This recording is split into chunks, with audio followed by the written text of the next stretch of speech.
আজকে আমরা গ্যারানা ফ্রি ফায়ারের মালিকের সাথে দেখা করব এবং গ্যারানা ফ্রি ফায়ারের যে মেইন অফিস আছে সেটাকেও দেখবো এবং গ্যারানার মালিককে আমরা জিজ্ঞেস করবো যে সাধারণ প্লেয়াররা বিবেস পাবে কিনা। শুধু তাই না, এটাও জিজ্ঞেস করবো যে ফ্রি ফায়ারের মালিকের কাছে কতগুলো ডায়মন্ড রয়েছে। এটা তো তোমরা সবাই জানো, এটি সিঙ্গাপুরের কোম্পানি, কিন্তু গ্যারানার যে হেডকোয়ার্টার রয়েছে সেটি রয়েছে ইন্দোনেশিয়াতে। আজকে আমরা সিঙ্গাপুর থেকে আসলাম ইন্দোনেশিয়াতে সেই গ্যারানা অফিস দেখার জন্য। শুরুতেই যদি আমরা ম্যাপের দিকে দেখি তাহলে এটি একটি সিয়া কোম্পানি এবং যার মালিক হচ্ছে ফরেস্ট। গুগল ম্যাপের দিকে চোখ ফেললে আমরা এই স্থানটিকে দেখতে পাবো। গ্যারানার অফিসটি যে স্থানে অবস্থিত সেটা হচ্ছে FWD নামক একটি অফিস। গ্যারানার যে অফিসটি রয়েছে এটি সম্পূর্ণ 29 তলাতে। প্রথমত আমাদের এই বিল্ডিংটিতে ঢুকতে হবে। চলো আজকে আমরা চলো দেখে আসি ফ্রি ফায়ারের গ্যারানার অফিস। আমি একাই গ্যারানা ফ্রি ফায়ারের মালিকের সাথে দেখা করবো এবং তোমাদের দেখাবো। গ্যারানা অফিসটিতে ঢুকতে হলে অনেক বেশি সিকিউরিটি দরকার হয়, এটিতে সাধারণ কোনো মানুষ ঢুকতে পারবে না। আমার কাছে ছিল গ্যারানার তরফ থেকে একটি ইনভাইট লেটার। প্রথমে আমরা ইনভাইট লেটারটি সিকিউরিটি গার্ডকে দেখালাম। দেখানোর সাথে সাথে সে আমাদের সামনের দিকে যেতে বললো। সামনের দিকে একটু হেঁটে গেলে আমাদের আরো একটি সিকিউরিটি পার হতে হবে। যেহেতু গ্যারানার কাছ থেকে আমাদের ইনভাইট লেটার ছিল সেহেতু তারা আমাদেরকে কার্ডটিও প্রোভাইড করেছিল। তো গ্যারানা অফিসটিতে প্রবেশ করার আগে প্রথমে আমাদের গ্যারানার যে কার্ডটি দিয়েছিল সেই কার্ডটি দেখাতে হবে। প্রথমে গ্যারানা দেওয়া ইনভাইট কার্ডটিকে আমরা এখানে প্রবেশ করিয়ে নিলাম এবং এরপরে আমাদের গেটটি খুলে দিল।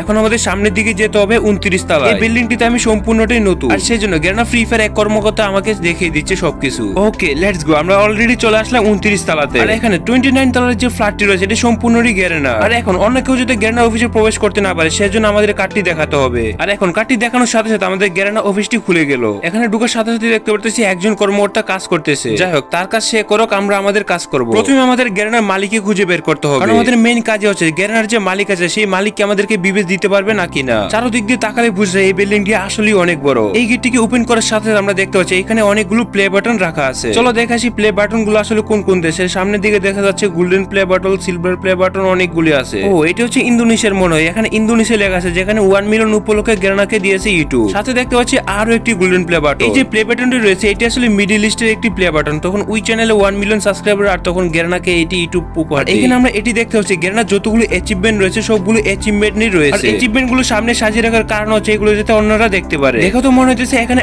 অনেকগুলো কম্পিউটার রাখা। মনে হয় গ্যারানা ফ্রি ফায়ারে এই কম্পিউটার গুলোতে হিপ হপ বা সাকুরা বান্ডেল ডিজাইন করেছিল। শুধু তাই না, ইভেন্ট দিলে মনে হয় এইখান থেকে দেই। আমি অনেক সকাল সকাল অফিসে চলে আসলাম, আর সেই জন্য অফিসের কর্মকর্তা সবাই নেই। এখানে শুধুমাত্র কয়েকজন কর্মকর্তারাই কাজ করতেছে। আচ্ছা, তুমি কি বলতে পারবা গ্যারানা মালিক এখন কোন অফিসের দিকে বসে আছে? আর এই যে কম্পিউটার গুলো তোমরা এখন দেখতে পাচ্ছ এইগুলো খালি পড়ে রয়েছে, এগুলো আসলে খালি থাকে না। কিছুক্ষণ পরে তারা চলে আসবে এবং চলে আসার পর দেখতে পারবা সবাই কাজ করতেছে। এখানে দেখলাম অনেকেই কাজ করতেছে, এখানে তাদের ডিস্টার্ব করা চলবে না। চলো আমরা একটু বাইরে থেকে দেখে আসি। এই ভাই, কি অবস্থা? তোমরা কাজ করতেছ নাকি? আচ্ছা ঠিক আছে, কাজ করো। আর একটা কথা, তোমরা একটু পিং সমস্যার দিকে একটু বেশি নজর দিও, কারণ গেমের সমস্যা বেশি থাকে। অফিসে সারাদিন এসে নিচে বসে থাকো, যে পিং সমস্যা হইতেছে আমাদের সেইটার দেখো না। আর এখানে যে ছোট ছোট যে কম্পিউটার গুলো রয়েছে অনেকে এখানে বসে গেম খেলে অবসর সময়ে। আর এই যে সিগারেট রুম গুলো তোমরা দেখতে পাচ্ছ, এই সিগারেট রুম গুলোতে শুধুমাত্র 2 জন ব্যক্তি প্রবেশ করতে পারে। চলো দেখি ভিতরে ঢুকে কেমন হয়। আচ্ছা, এখানে 2 জন লেগেছে, মানে 2 জন মিলে এখানে প্রবেশ করতে পারবে। মানে হচ্ছে গ্যারানা ফ্রি ফায়ারে সিগারেট কথাবার্তা এই রুমে বসি হয়। ও, এখান থেকে নিচের ভিউটা দেখো, অসাধারণ দেখতে। অফিসটা দেখে তো আমার ভালোই লাগতেছে। যাই হোক, আজকে অফিসটা আমরা রাতে থাইকে যাবো, সমস্যা নাই। ভিতরটা দেখে নিলাম। এবার চলো আমরা একটু বাইরে যাই এবং বাইরে গিয়ে দেখি কি হচ্ছে। তো তোমরা যে এই জায়গাটা দেখতে পাচ্ছ, আমাদের গেমে যে ফ্রি ফায়ারে অনেক ইভেন্ট আসে, আর এই জায়গার মধ্যে বসে ডিসিশন নেওয়া হিপ হপ বা ক্রিমিনাল বান্ডেল আমাদের গেমে রিটার্ন দেবে কিনা। আর যখন ফ্রি ফায়ার নিয়ে অনেক বড় কোনো মিটিং হয় তখন সম্পূর্ণ মিটিং এর মানুষরা এই জায়গায় বসে মিটিং করে। অফিসের এই সাইডটিতে টোটাল 120 জনের মানুষ একসাথে বসে মিটিং করতে পারে। যেমন গেমের নতুন কোনো বান্ডেল আসলে এইখানে বসে ডিজাইন করা হয়, আর অন্যদিকে নতুন কোনো ক্যারেক্টার ডিজাইন ঠিক এইখান থেকে করা হয়। অনেক চেয়ারই খালি পড়ে আছে, কিন্তু গ্যারানার মালিক কোন দিকে আছে সেটা আমাদের খুঁজে বের করতে হবে। আমার তো মনে হচ্ছে আমরা একটু বেশি সকালে চলে আসি, কারণ এইখানে কর্মকর্তা খুবই কম এখন। আর এইখানে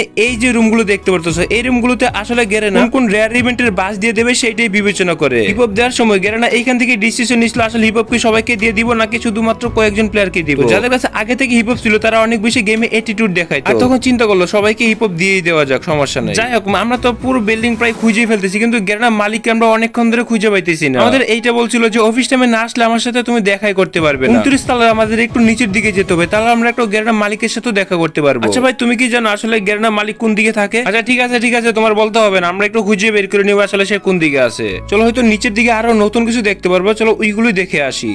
ভিতরে আসতে আমরা দেখতে পাচ্ছি যে আমাদের যে OB40 আপডেট আসবে সেই আপডেট নিয়ে কাজ করতেছে। আমাদের পরবর্তী আপডেটে মাইকের গ্লিচ ঠিক হবে কিনা সেটা জানাই দিও একটু তাড়াতাড়ি। সামনের দিকে যেতে আমরা দেখতে পাচ্ছি একটি কন্টেইনার, যেখানে গ্যারানার অফিসে যারা যারা কাজ করে তাদের সবাইকে এখানে বসে খাবার দেওয়া হয়। ফ্রি ফায়ারের সকল কর্মকর্তারা এখানে বসে লাঞ্চ করে। As you can see guys, lunch করার জায়গাটা অনেক বড়। গ্যারানা কোম্পানির লোগো রাখা আছে। এখানে শুধুমাত্র কয়েকজন প্রাইভেট ব্যক্তির প্রবেশ করার অনুমতি রয়েছে। যেহেতু আমরা গ্যারানার গেস্ট সেহেতু আমরা এখানে প্রবেশ করতে পারছি একমাত্র। আর এই যে প্যাকেটগুলো রয়েছে এই প্যাকেটগুলোর মধ্যে আসলে খাবার আবার বাড়িতে নেওয়ার জন্য রাখা হয়েছে। চলো সামনের ভিউটা দেখি আসলে সামনে থেকে দেখতে কেমন। আমরা এখানে আরো একটি কম্পিউটারও দেখতে পাচ্ছি, যেখানে দুইটি কম্পিউটার রাখা আছে এবং নিচে একটি ল্যাপটপ। যখন কোনো ফ্রি ফায়ার ইনফ্লুয়েন্সার গেম খেলতে আসে তখন চাইলে এইখানে বসেই খেলতে পারে। এই যে তোমরা মিটিং রুমটি দেখতে পারতেছো, এই মিটিং রুমটিতে আসলে 4-5 জন বসে কথা বলতে পারে। টুর্নামেন্টের সময় 4-5 জন মিলে এখানে টুর্নামেন্ট খেলে বসে বসে। আমরা মোটামুটি গ্যারেনা অফিসে সম্পূর্ণটাই দেখে ফেলছি, কিন্তু কথা হচ্ছে এইটা যে এখনো পর্যন্ত গ্যারেনা মালিক কোন দিকে আছে সেইটাই জানতে পারি না। এত বড় অফিসে আর সে কোন চিপাইকে লুকিয়ে রয়েছে সেটা আমরা খুঁজে পাইতেছি না। আর এইটা সবাই জানে ইন্দোনেশিয়া হচ্ছে একটা মুসলিম কান্ট্রি। অফিসের মধ্যে মুসলিমদের জন্য নামাজ পড়ারও সুযোগ রয়েছে। আর এই যে জায়গাগুলো তোমরা দেখতে পাচ্ছ, এই জায়গাগুলোতে আসলে অনেকে বসে আড্ডা দেয়। আচ্ছা নিচে দেখে তো প্রায় দেখা শেষই, চলো একটু উপরের দিকে যাওয়া যায়, যে উপরের দিকে কি আছে। ও এত বড় বিল্ডিং এর ভিতরে গাছ রয়েছে, এই গাছ কিভাবে জন্মালো এখানে। এবং উপরের দিকে গেলে আমরা এইটা দেখতে পাবো যে ফ্রি ফায়ারের সাথে যে বড় বড় কোম্পানি কোলাবরেশন হয়, তখন কোলাবরেশনের মিটিং গুলো ঠিক এই দিকেই করা হয়। যেহেতু গ্যারেনা অফিসটিতে আমরা অনেক দূর থেকে আসলাম, সেহেতু আমাদের সম্পূর্ণটা দেখেই বেরোতে হবে। চলো এবার একটু সামনের দিকে যাই এবং সামনের দিকে কি আছে এইটাও দেখে নেই। দেখো এখানে সামনের দিকে সুন্দর একটা পরিবেশ দেখা যেতেছে। ও দারুণ, ভিতরে কেউ আছে, মনে হয় ভিতরে কেউ কাজ করতেছে। ও গেমের ডেভেলপাররা নতুন কিছু আনবে কিনা সেটা নিয়ে চিন্তা করতেছে। আচ্ছা চিন্তা করো তোমরা, আমি তাহলে একটু সামনের দিকে দেখে আসি। এই জায়গাটি এই জন্য রাখা আছে যখন অফিসের মানুষরা অনেক বেশি টায়ার্ড ফিল করে, এখানে এসে চাইলে অফিসের কর্মকর্তারা রেস্ট নিতে পারে। যাই হোক একটু সামনের দিকে যেতে থাকি, দেখি সামনের দিকে অন্য কিছু পাওয়া যায় কিনা। ওটিতে ছিল একটি গ্যারেনার অফিস, চলো আমরা গ্যারেনার সার্ভার রুমটিও দেখে নিই। ফ্রি ফায়ার একটি বড় গেম, এখানে যেখানে প্রত্যেকদিন কোটি কোটি মানুষ গেম খেলে। গেমের মধ্যে যে ডাটাগুলো এন্ট্রি করা হয়, যে ড্রেস আপ তৈরি হয়, সেগুলো ড্রেস আপের তৈরি ড্রেস আপ এবং আইডি গুলো এই দিকেই রাখা হয়। এই সার্ভার রুমটিতে কেউ প্রবেশ করতে পারে না, আমি নিজেও প্রবেশ করি না। এখন যে সার্ভার রুমটি দেখতে পারতেছো, এটি অন্য একটি ক্রিয়েটর থেকে নেওয়া। আর কথা হচ্ছে এটি নাকি একটি গ্যারেনার সার্ভার রুম, যেখানে গ্যারেনার সমস্ত